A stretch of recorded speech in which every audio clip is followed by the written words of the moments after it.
Bota po prishet dhe kush do mbetet do haj me lug floriri. Nuk është një shaka, por ndiqeni me kujdes, sepse faktet që do t'ju tregoj tani janë të pakundërshtueshme.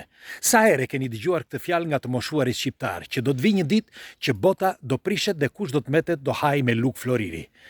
Unë besoj që të moshuarit e kishin trashëguar këtë informacion, sepse ndoshta një ditë, pra në të kaluarën, ka ndodhur e njëjta gjë. Po çfarë? Tani po ja u tregoj.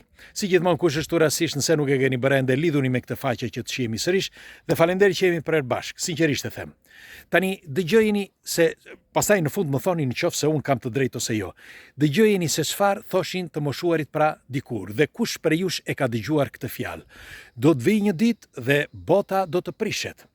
Dhe kur dielli të lind nga ana e kundërt, kur djali të bëhet vajzë dhe vajza të bëhet djalë, bota do shkatërrohet dhe nga momenti i shkatërimit ata që do mbeten do të hanë me lug floriri. Pra këtë thoshin të moshuarit shqiptar dhe doja t'ju pyesja, kush prej jush e ka dëgjuar dhe a është e vërtet apo jo?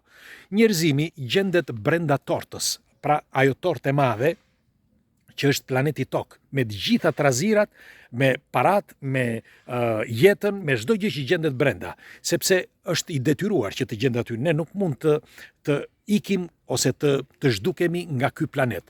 Është e pamundur. Pra, kjo është ajo toka ose më mirë ai vendi shtëpiza e njeriut, ku ka çdo gjë brenda. Dhe ne duke qenë brenda nuk e kuptojmë. Nuk kuptojmë që bota ka ndryshuar shumë. Dhe tani do t'ju them ato që mendoj unë. Pra disa fakte të pakundërshtueshme që bota ka ndryshuar shumë. Atëherë do ta fillojmë që prej vitit 2000 dhe më thoni nëse Nostradamus i kishte të drejtë apo jo. Përpara vitit 2000, njerëzimi jetonte në mënyrë të qetë, sepse duke filluar që pas luftës dytë botërore që nga viti 50 deri tani në vitin 2000, pra ne kemi jetuar pothuajse në qetësi. Kishte trazira normal, por jetonte normal njeriu. Pas vitit 2000 filluan problemet. Filluan krizat financiare, krizat ekonomike apo këto krizat sociale. Filloi stresi i madh i trurit të njeriut.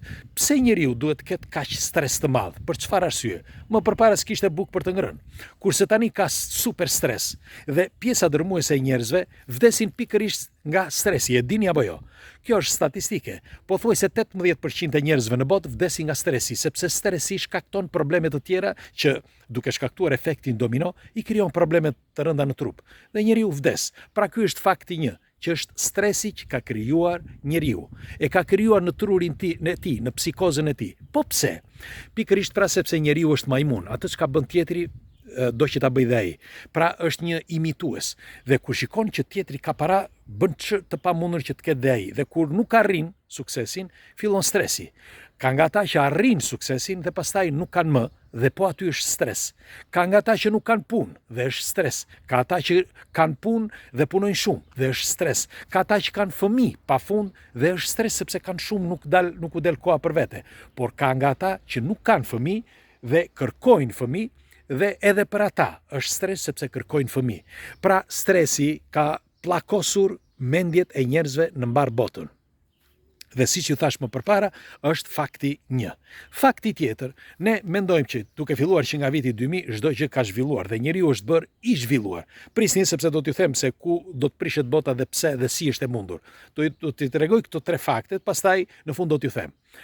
Tjetra është që gjoja i kanë dhënë liri njeriut. I kanë dhënë lirinë e fjalës, lirinë për çdo gjë, por nëse shikoni ne pagojmë për çdo gjë. Dhe po ta shikoni të gjitha pagesat që bëjmë, nuk i merr ti, po i merr shteti dhe po ashtu ata që dominojnë, sepse dominuesit e kanë bërë nëpërmjet shtetit dhe hynë nëpër bankat e tyre.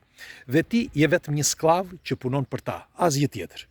Dhe edhe ky është një problem i madh, sepse njeriu mendon që është i lirë, por pagesat e shumta gjithandej tregojnë në çdo cep të jetës, sepse asgjë nuk të përket ty, as toka, as fëmijët, as familja, as shtëpia, as makina, asgjë prej gjëje, as ajri ku ti thith. Para të gjitha këto tregojnë që ti je vetëm një sklav dhe ky është fakti 2. Dhe tjetra, fakti 3, që është akoma më i rëndësishëm, është fakti që sa afërmi nuk do të ketë më as para. Paraja do të zhduket. Nëse keni vënë re, nëse pat atë intervistën me Elon Musk, në vitin 2036 thot Elon Musk nuk do të ketë më vlerë paraja. Dhe është e vërtet. Dhe do t'ju them se përse. Paraja me kalimin e kohës nuk do të ketë vlerë sepse prodhimtaria e teknologjisë ka arritur majat. Po ta shikoni ne në një 10 vjeçar të vogël, ne kemi bërë përparime të mëdha në fushën e teknologjisë.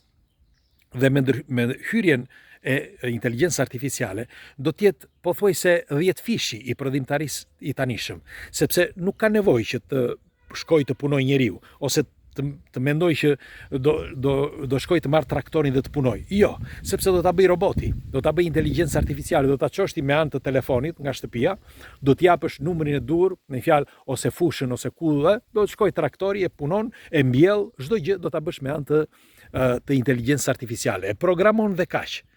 Dhe duke bërë një prodhim, sepse do të jetë një prodhim i madhështor, pothuajse 1000 herë më shumë se sa tani, po them edhe 10 herë më shumë se sa tani. Atëherë çfarë ndodh? Njeriu do stresohet akoma më shumë.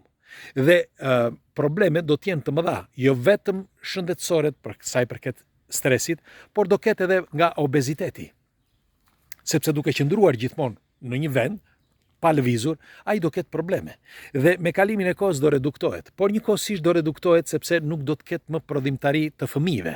Fëmijët nuk do lindin më si tani. Që në Shqipëri e keni faktin që është vendi i parë në botë që nuk lindin fëmijë. Dhe ky është një fakt i pakundërshtueshëm. Pra, të gjitha këto së bashku tregojnë që nuk do të ketë fëmijë që do lindin. Pra, në të ardhmen. Dhe kjo do e reduktoj ndjeshëm popullatën në botë. Dhe njëkohësisht do reduktoj ndjeshëm popullatën vdekja e shumë njerëzve që do të jetë e parakoshme, qoftë nga obeziteti, nga problemet, nga stresi, nga problemet të tjera, edhe ndoshta edhe nga virale të tjera që mund të shkaktohen pikërisht pra duke qenë gjithmonë më i pastër njeriu dhe duke u shkëputur nga natyra, sepse duke shkëputur ai duke qenë sa më teknologjik do shkëputet nga natyra, sepse do rri brenda shtëpisë, brenda 4 mureve. Edhe sikur të dalë, do jetë gjithmonë i shkëputur, jo si tani. Dhe kjo do të bëjë që duke shkëputur nga natyra, jo vetëm ky që është një problem pra i shëndetit të tij, por edhe lindja nuk do ketë më mënyrë, me fjalë fuqi që të lind. Dhe të gjitha këto do krijojnë një reduktim drastik të popullatës. Por njëkohësisht edhe ata që dominojnë tregohet që do ta reduktojnë dal nga dal me forma të tjera. Dhe kush do të mbetet pas vitit 2050, paktën kështu thuhet, jo vitin 2036 siç thot Elon Musku, por pas vitit 2050 kush do të mbetet, do jenë ata që do të jetojnë më gjatë, sepse teknologjia do të arrijë majat. Dhe ne që tani kemi zbuluar se si mund të pastrohet ADN-ja e njeriu dhe si pastrohen qelizat. Dhe që tani, nëse e vut re lajmin, mund të jetojë njeriu deri në 150 vjet me teknologjinë e re që është zbuluar tani.